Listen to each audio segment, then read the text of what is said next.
दोस्ती, ईगो और बदला। सोचिए, जब ये तीनों चीजें एक साथ मिल जाती हैं ना, तो जो नतीजा निकलता है वो अक्सर बहुत भयानक होता है। आज हम काले जादू की एक ऐसी ही कहानी में उतरेंगे और देखेंगे कि बदला लेने की असली कीमत आखिर होती क्या है। तो इस कहानी की जो शुरुआत है ना, वो एक बहुत ही गहरे, खौफनाक सच से होती है। और वो सच है डर। मतलब एक ऐसा एहसास है जो जो किसी को भी कभी भी अपनी गिरफ्त में ले सकता है। तो सीन कुछ ऐसा है। आधी रात का वक्त, एकदम सुनसान सड़क, और वहां एक लड़का है रोहित, जिसकी बाइक बीच रास्ते में ही बंद पड़ जाती है। वो थोड़ा परेशान होकर अपनी बाइक के शीशे में देखता है, और जो उससे वहां दिखता है ना, वो उसकी रूह कंपा देता है।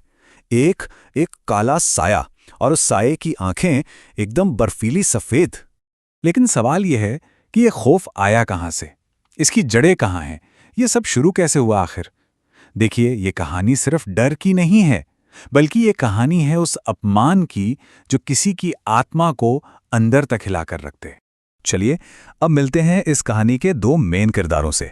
एक तरफ है रोहित, अमीर बाप का बिगड़ा हुआ शहजादा, और दूसरी तरफ है जतिन, एक स्वाभिमानी लड़का जिसके लिए उसकी इज्जत ही उसका सब कुछ थी। अब इन दोनों के बीच ना एक ऐसी खाई थी जो बहुत जल्द नफरत के अंधेरे से भरने वाली थी।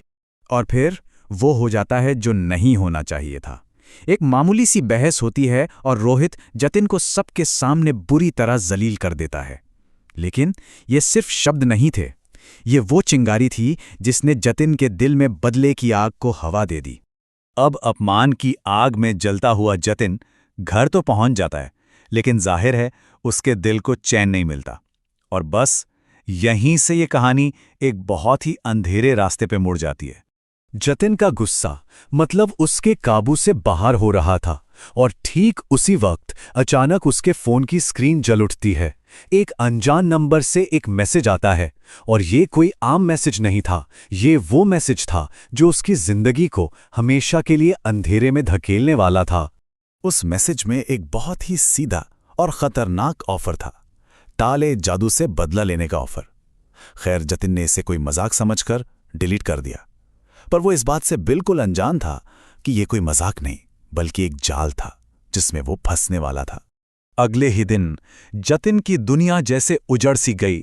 उनकी लड़ाई का वीडियो किसी ने फेसबुक पर वायरल कर दिया था।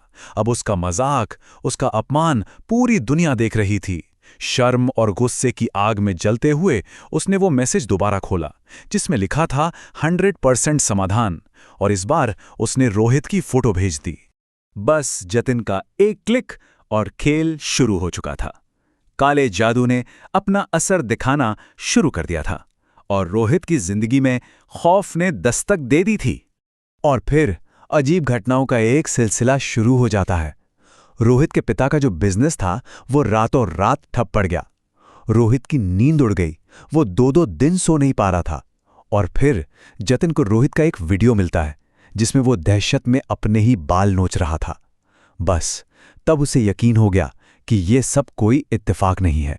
ठीक तभी जतिन के फोन पर एक और मैसेज आता है, और इस बार उसे सिर्फ तमाशा नहीं देखना था, बल्कि अब उसे इस खेल का हिस्सा बनना था।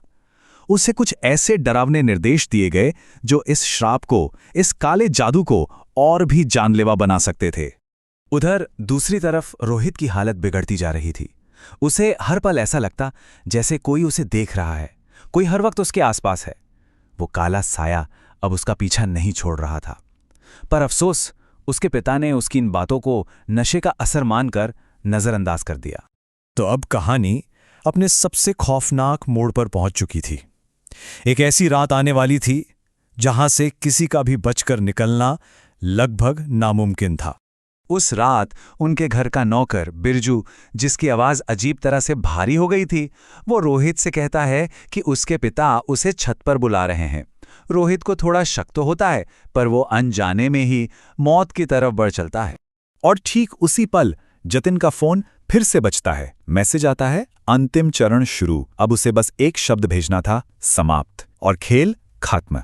ये पढ़ते ही जतिन की रूह कांप गई। उसे एहसास हो गया कि उसने ये क्या कर दिया है।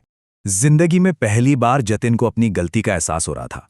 वो इस पूरे खेल को रोकना चाहता था, लेकिन अब बहुत देर हो चुकी थी।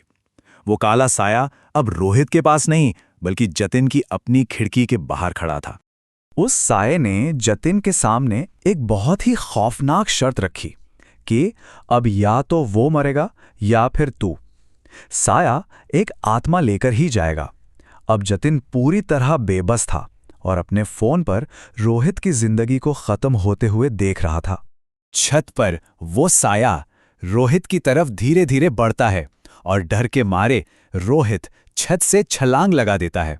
मौके पर ही उसकी मौत हो जाती है और जतिन ये सब कुछ अपनी आंखों से लाइव देख रहा था।